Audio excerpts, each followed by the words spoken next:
Bonjour, docteur Yves Anveau-Blanchard. On rappelle que vous êtes nutritionniste. Je disais tout à l'heure les clés pour comprendre le cholestérol. Bonjour, bienvenue. Bonjour. Vous allez bien? Oui, ça va. Très heureux de vous retrouver. Merci beaucoup. Alors, docteur Anveau-Yves Blanchard, qu'est-ce que c'est que le cholestérol? Dernièrement, je parlais de la famine des gras, de la matière grasse. On a cité l'huile et aujourd'hui, on parle du cholestérol. C'est-à-dire que le cholestérol fait partie de la grande famille du gras, les lipides, mais un peu du stérol, et qui est produit dans le corps animal. C'est-à-dire que dans le monde animal, on le produit le cholestérol. Voilà. On reste toujours dans la même lancée pour pouvoir expliquer. Voilà. Donc, ça fait partie de la grande famille du gras. Oui. Voilà. Donc, mais dans cette même famille, il y a l'huile, et il y a le cholestérol. Voilà. La preuve, quand on fait des examens de sang, il y a le cholestérol, on fait le cholestérol total, le bon cholestérol qu'on appelle le HDL cholestérol, le LDL cholestérol et après on vérifie le gras. C'est-à-dire qu'il y a le cholestérol à part et il y a l'huile à part. Généralement, quand on fait nos examens, on voit taux de cholestérol. Effectivement, voilà. Donc il y a des valeurs. C'est-à-dire qu'il y a le cholestérol total selon les appareils qui peut varier de 1,50 à 2. C'est le cholestérol total. On a ce qu'on appelle le bon cholestérol, qu'on appelle le HDL cholestérol, c'est un terme anglais, High Density Lipoprotein Cholesterol. Il y a ça, on doit avoir une valeur au-delà de 0,45 parce que lui, il est protecteur. Le HDL cholestérol, il est protecteur. Et ce qu'on appelle le mauvais cholestérol, le LDL cholestérol, low density lipoprotein cholestérol, c'est le mauvais cholestérol. Lui, il doit être en dessous de 1,60. Au-delà de ces valeurs, alors il devient dangereux pour la santé. Merci beaucoup. C'est vrai que vous avez commencé à parler du bon et du mauvais cholestérol, mais on reviendra certainement là-dessus pour une meilleure compréhension. La semaine dernière, on a parlé du gras, de l'huile, donc. Mais le cholestérol, où est-ce qu'on le trouve? Généralement, comme je dis, c'est de la même famille, même famille que le gras. Donc, on trouve généralement le cholestérol dans ce qu'on appelle les produits riches en gras. C'est-à-dire que dans la viande, dans le beurre, dans certains fromages, etc. Donc, on trouve le cholestérol, même dans le poisson, on trouve du cholestérol. Mais on ne trouve pas de cholestérol dans le monde végétal. C'est-à-dire qu'aucune huile vendue sur le marché d'origine végétale ne contient du cholestérol. Donc, on trouve du cholestérol dans le monde gras. C'est-à-dire que dans le lard, ou bien dans le beurre, ou bien dans la viande que nous avons, on trouve du cholestérol. Mais souvent, c'est l'erreur qu'on fait aussi chez nous à la maison. Hein.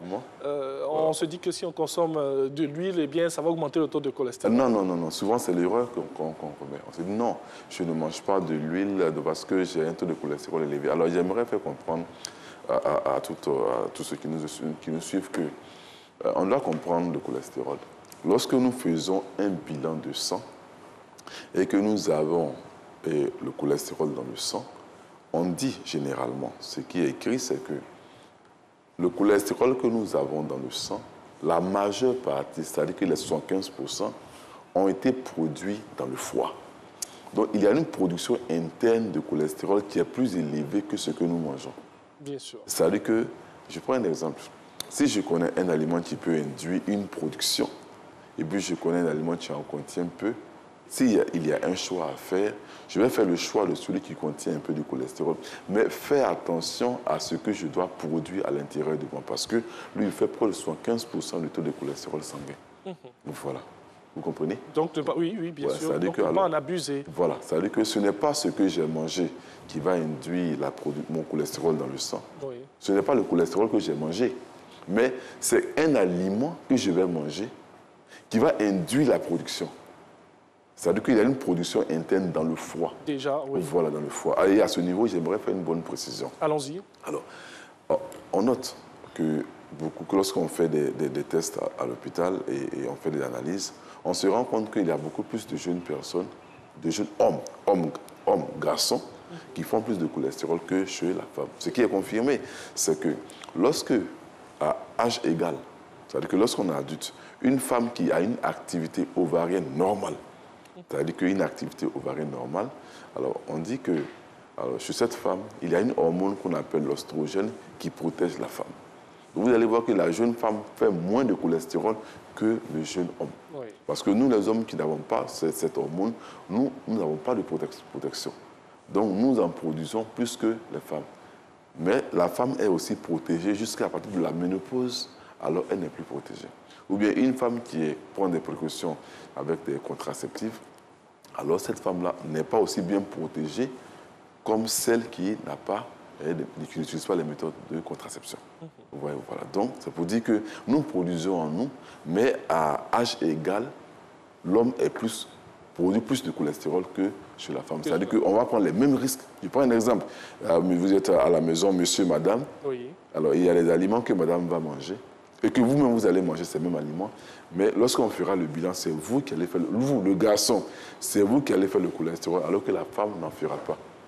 C'est vrai, un peu, on voit dans les familles beaucoup des hommes, surtout, beaucoup de garçons viennent plus en cardio pour un problème de cholestérol, alors qu'ils ont mangé les mêmes repas que la femme. À vous entendre, on se dit que chez nous, à la maison, on fait tellement d'erreurs et ces erreurs-là nous rendent malades après. Bon, souvent, les hommes, on a la même alimentation que madame, mais nous devons faire attention. Il y a les comportements que je dis souvent que la femme fait, que l'homme ne doit pas faire. Oui. L'homme ne doit pas avoir le même régime alimentaire que la femme, parce que à quelques erreurs près, alors nous subissons l'effet du cholestérol.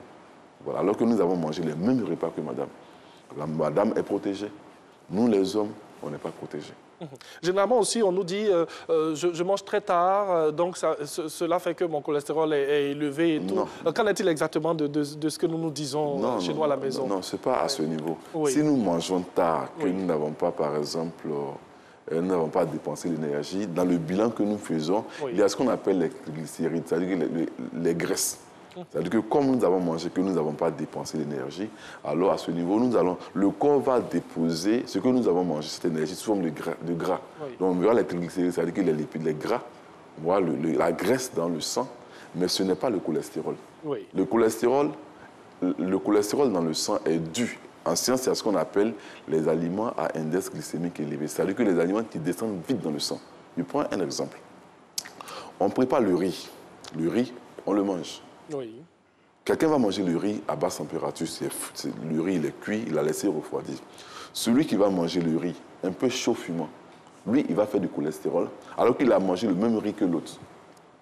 C'est-à-dire que lorsque le riz il est mangé un peu au-delà, il est consommé au-delà de 60 degrés, un peu chaud, fumant, alors cet aliment descend vite dans le sang. Et alors, c'est cette vitesse-là qui détermine la production du cholestérol chez cette personne-là. Donc, il y a un groupe d'aliments comme ça qui, lorsque la femme mange, elle n'a pas de problème. Mais lorsque le garçon, lui, il mange, alors lui, il produit du cholestérol. Il faut faire attention, voilà. Comme par exemple le riz, l'exemple du riz que vous avez donné. Il est chaud, de même comme les jus de fruits. Vous voyez, il est bien intéressant de manger plutôt le fruit lui-même que de manger le fruit. La jeune dame, une jeune femme de 16 ans, bien de 22 ans, de 30 ans, elle va boire un jus de fruits, elle n'aura rien. Pourtant, si vous, comme moi, on se met à boire les jus de fruits comme la bonne dame le fait, vous allez voir qu'un matin, vous allez avoir un pic de LDL cholestérol. Le mauvais cholestérol, vous allez faire un pic de mauvais cholestérol. Il y a un groupe d'aliments comme par exemple les frites. Les frites ont le même comportement, les bouillies de riz, le même comportement. J'ai été dans une entreprise où on faisait une enquête. Oui. On s'est rendu compte que les jeunes embauchés qui avaient un comportement stéréotypé, c'est-à-dire que le matin, il prend ses galettes, il prend sa bouillie, son calcul me faisait rire, c'est-à-dire qu'il a 500. Oui. Le matin, comme il doit prendre son taxi à 250, donc il paye les galettes 150. La bouillie, 100 francs, et la monnaie, il prend. Donc, et c'est ça tous les matins. C'est-à-dire que tous les matins, il déposait, il mangeait un aliment, les galettes, qui induisait du cholestérol. Et un matin, il s'est retrouvé un pic autour de 3 grammes de cholestérol dans le sang. Et lorsqu'on échange, c'est l'habitude du matin. C'est-à-dire que les matins, les bouillies. Pourtant, si c'était une jeune femme qui faisait cela, elle n'aurait pas eu de cholestérol. Alors, on va rester avec les aliments, s'il vous plaît. Quels sont les aliments à éviter quand on a du cholestérol? Alors, on rencontre certaines personnes qui disent « Non, moi, j'ai une hypercholestérolémie, c'est-à-dire que je prends et il y a un taux de cholestérol élevé pendant des années. » Alors, on évite ces personnes-là. Lorsque vous prenez des médicaments contre le cholestérol, parce que souvent, sur les statines qu'on utilise, ces médicaments, souvent, lorsque c'est utilisé sur une longue période, ça peut jouer sur le foie. Ça peut jouer sur le foie, même souvent des cancers de foie. Donc, si vous prenez des médicaments contre le cholestérol pendant des années, alors souvent, venez ensemble et puis on va échanger ensemble, on va détecter, voici cet élément qui induit la production de cholestérol chez vous. Alors, certains aliments induisent la production de cholestérol, comme par exemple, tout à l'heure, c'était la bouillie de riz.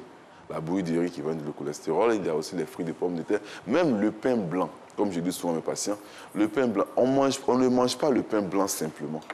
On mange du pain avec quelque chose, c'est-à-dire que du pain avec de l'avocat ou bien du poisson, de la viande.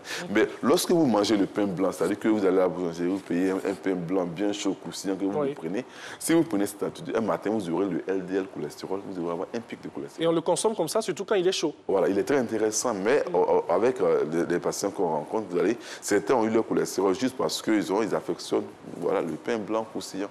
On mange du pain blanc avec quelque chose. Mais lorsque vous prenez du pain blanc simplement comme ça, sachez que vous allez avoir un jour un pic de cholestérol. Quel que soit le type de pain, même si c'est du pain complet, dans tous les cas, si vous prenez du pain comme ça, même si vous prenez les biscottes, c'est la même chose. Il faudra les manger avec quelque chose. Et lorsqu'on fait les enquêtes en Côte d'Ivoire, c'est ce que nous avons appelé l'héritage colonial, c'est-à-dire que le pain café tous les matins. Oui. Vous allez voir que ceux qui font du pain café tous les matins, chez la jeune femme, elle n'aura rien, mais chez le garçon, alors, un matin, il va faire un pic de cholestérol. Vous insistez beaucoup sur le fait que la femme, l'homme et tout, il y a cette différence. Je le dis parce que souvent, dans nos foyers, ce sont les hommes qui meurent vite.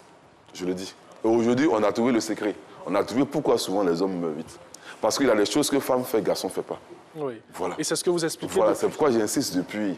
Il y a des choses que femme fait, garçon ne doit pas faire.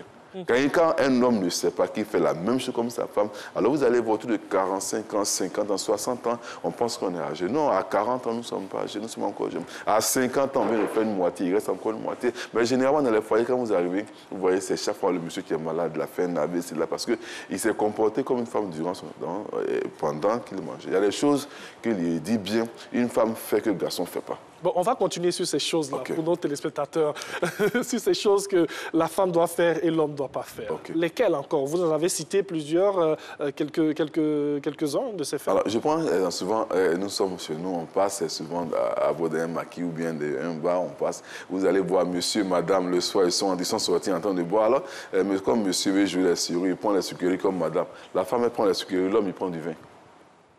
Mais comme monsieur se veut jouer les galants, alors il prend la même chose comme madame. Mais quand je passe, quand il est gars, il dit, mais vous allez avoir des soucis. Mais je ne consomme pas de l'alcool depuis bien longtemps. Restez à l'eau alors. Restez à l'eau. Ou bien ces occasions de sucreries, ou bien de ces boissons sucrées, que ça soit rare. Mais sachez que toutefois que vous êtes en train de prendre un pot sucré, vous allez déposer. Vous faites ça 10 fois, vous allez en déposer 10 fois. Et c'est comme ça marche. Le matin, ah madame, bien coco, c'est bien, c'est intéressant, voici un jus de fruits. Il y a des choses que femme fait, garçon ne fait pas. Mais généralement, on se dit, le jus de fruits le matin, ça nous booste, ça nous donne de la force et tout, et on ne doit pas en consommer chez les hommes, surtout. Oui, c'est intéressant d'avoir l'énergie le matin. Oui. Mais sachez qu'en même temps que vous faites rentrer l'énergie, vous allez aussi un pic de cholestérol. Oui. Et il faut voir, il y a des choses qu'il faut faire un choix.